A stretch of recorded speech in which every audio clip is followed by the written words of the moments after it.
Good morning and welcome to Faith, Fashion, and Fur with Leslie Souza. It surprised us and will surprise me and started raining today. So my fashion tip for today is my hat. I love hats. This one is made out of felt. You can, I'm sure you could Google and find one anywhere, but I got this one in Twain Harte, California. Years ago, we had a cabin up there and they had all different kinds of these in one of their specialty stores, and this one just has stuck with me and I've worn it many times over the years. So love this. I have lots of hat stories. One time I met my son when he was in the Air Force in London. It was the day before Mother's Day, and he took me to a hat store knowing that how much I did like hats, and he let me pick one, and we found a really cute, I think it was knit and it had some blue in it. Really loved it. It was a cute hat, and he picked that one for me. But I kept admiring this pink one that was like up on a high shelf, and I should have brought it in here to show you. Well, now you know that's the one I ended up with. But I asked him before we left, I said, can I just try that one on? I knew he wasn't going to like it when he saw it up on the shelf, and he was like, that one. Anyway, I did try it on, and it was so cute because he looked at me, and then he looked at me again, and then he was, Mom, that's the one. And so anyway, that's when he ended up buying me. So anyway, never a bad day to wear a hat. So there's summer ones, there's winter ones, and like I said, this is out of felt, so it's not scratchy or itchy. I can't really do anything myself with wool hats, even though I do think some of them are very cute. So I decided something. I'm going to keep doing this channel whether anybody watches it or not. And the reason being, somebody said something to me the other day. Oh, what's the matter? What's the matter? You want to come up here and say hello? You want to say hello? Somebody said something to me the other day, and I thought, you know what, that's a really good point. Maybe this channel isn't for right now. Maybe it's for my grandchildren later, in life, and they can look back if they want to, and just find some well, what am I trying to think of? Some some morals. Hopefully they already have morals, but so, just some godly principles to live by, and just see like what their grandma's passion was, and the importance to her that people were, and sharing my story and trying to be transparent and just leading others to Christ, and trying to help them to strengthen their relationship with the Lord. So this is for Luke. He's my birthday twin. Right now he's 8 years old. He's taking piano lessons. This is for Azzy. Come on up. You want to come up with Mama? Come on. Come say hello. Everyone would love to see you. There he goes. All right. Just pop up here for a quick second, and then you can lay down. Hello. Oh, my baby. My little blind doggy, Azzy. Oh, such a sweet tub of stuff. So, and Ella, who is 10 right now, she loves horses, and she's vibrant and fun. And my little Bennett, who is going to be 4, he was all into monster trucks, but now it's Pixel cars. So got to remember that because birthday's coming up. And I have Leah, I don't want to forget Leah. Leah is a beautiful young lady, 15, and like I said, just growing into a beautiful inside and out young lady. I remember making cookies with her when she was a lot smaller, but they grow up so fast, they really do. And I have other grandchildren that I don't get to see as often, but I pray for them, and I love them just the same. I don't know if the 2 grown-up boys will ever tune into this, but one can always hope. But like I said, I do keep all of them in my prayers, and there's not one that I don't treasure and love for multitude of reasons. So where we left off last time, I believe I was giving some but God verses, but I was also letting you know what I would tell someone. I had talked about how No, I think I was actually talking about what, how I changed in my breast cancer, like how it changed me. So I'm going to continue with that. So I would tell them, meaning you, that I have no idea how. It is beyond my limited understanding, but in God's miraculous way, life is better after going through a trial if you rely solely on the Lord to get through your trial.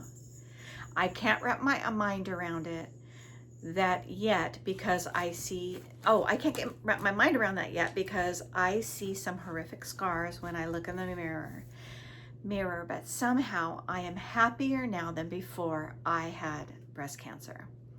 I try to think, and then I went on to, I had read this because I read a little bit of these, I don't know. It was a song, When We Fall Apart by Ryan Stevenson. So I either shared some of those with you or missed through it. But I want to go back to something. The morning of my cancer, that I got diagnosed, the morning that they called me, I was reading my devotion in the morning like I always do, and it was the one, if you remember, or it's back a couple of episodes, in my devotion, it talked about, are you ready to be poured out on the altar? And one of the promises in that devotion was once you surrender to God and you are willing to be poured out on the altar, which I remember telling you that first morning I wasn't, and I had to reread that, and I had to really have a conversation with the Lord about that before I received that breast cancer diagnosis over the phone. But the devotion did say that if you did surrender to that things would never be able to touch you as they had before. And that has been the truest thing that has happened in my life. The hurt feelings I used to have, the feeling unincluded, and things that used to really, really matter to me, that hurt me deep, and I carried them in my daily life, and they affected me. They don't any longer. Those areas in my life have been filled with God's peace, love for other people. I have just found that 99.9% of the time, I can let those things go immediately. And that other 1% is something that I can tell the Lord, hey, I don't want to pick this up. Help me release it right now. And He does. So that devotion fulfilled every promise in there that after I went through this trial, that God was going to keep every aspect of that devotion. So just absolutely amazing part of my story. And that's part of what I can't wrap my mind around, because I don't know how God did that.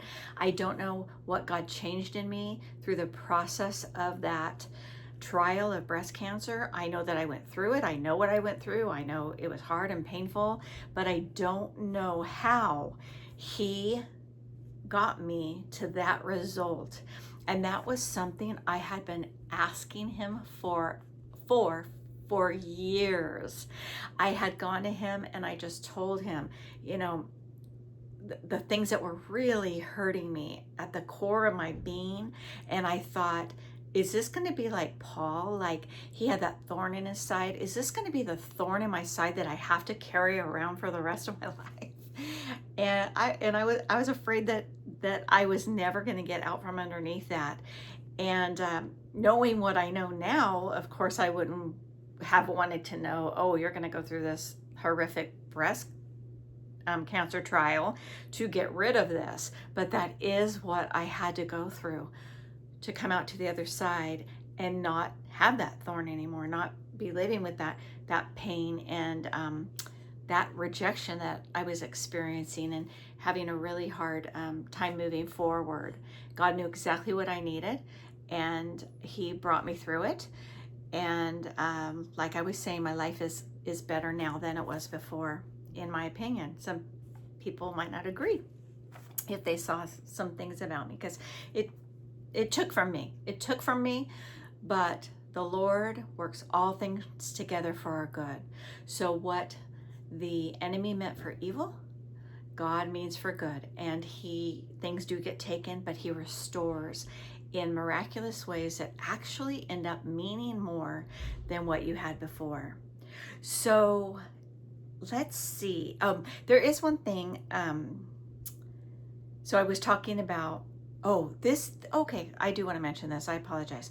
When We Fall Apart is a song by Ryan Stevenson, but there's a part that I love because I did take a spiritual gift test. And if you haven't done that, I highly recommend it. It's very important to know what gift or gifts that you have from the Lord so you can use them in your service to the Lord. But one of my strongest ones came back as mercy. And this song said, because I used to think that this mercy and this pain that I felt for other people going through hard times and how I could just kind of come up right alongside them, I just thought that it was I didn't think it was a blessing. I thought it was a curse. But I use it now in my day-to-day life, and it is a blessing. But the song spoke to me about that at this time. And some of the lyrics said, "You've got the gift of mercy. Don't ever think it's strange. Not a curse, but it is a blessing to feel other people's pain. Always love without condition. Trust the Lord with all your heart. There's healing in the story of your scars." So that's what I'm trying to do. Share my scars with you so that you can receive that comfort and that healing and that love and everything that I did from the Lord, and that you can know that it's available to you too through a relationship with the Lord Jesus Christ. So, and there was a time when, it says always love without condition, and I didn't want to because it was painful. It was really, really painful for me because of this gift of mercy that I have. So the rejection I was feeling and this left outness and all of that the Lord took away from me had nothing to do with my gift of mercy. That has never changed. The scars have somehow healed the unseen scars. Does that make sense? The scars of my breast cancer somehow healed the unseen scars deep inside me that nothing else had ever been able to touch. And God knew. They were there for so long, I didn't even know how I had gotten them. But God heals from the inside out. I'd tell you that a cancer diagnosis or any other unwanted diagnosis is an opportunity to surrender your whole being to God. We never really have control over anything anyway. We think we do. We try to hold on to that control, but we don't have control. And once we realize that and we surrender everything to God, we are free in the Lord Jesus Christ. I would tell you that the thing that was causing me so much pain and anguish in devotion number 23 in my book, Sit Still, no longer hurts me. It's not because I have realized it's a small thing in the big picture of life and death, because it is still a significant thing to me. But it no longer has the power to cut me deep. And I do not have any resentment or hard feelings associated with it any longer. They're no longer able to steal my peace. I'm going to give you a few more verses, the But God verses for today before I close, because again, trying to stay within this 15-minute limit. Hosea 1:7, Jonah 2:6, and Matthew 19:26. Have a blessed day. Thank you again for tuning in, and I hope you got something, some gold nugget, of truth out of spending a little bit of time with Faith, Fashion, and Fur.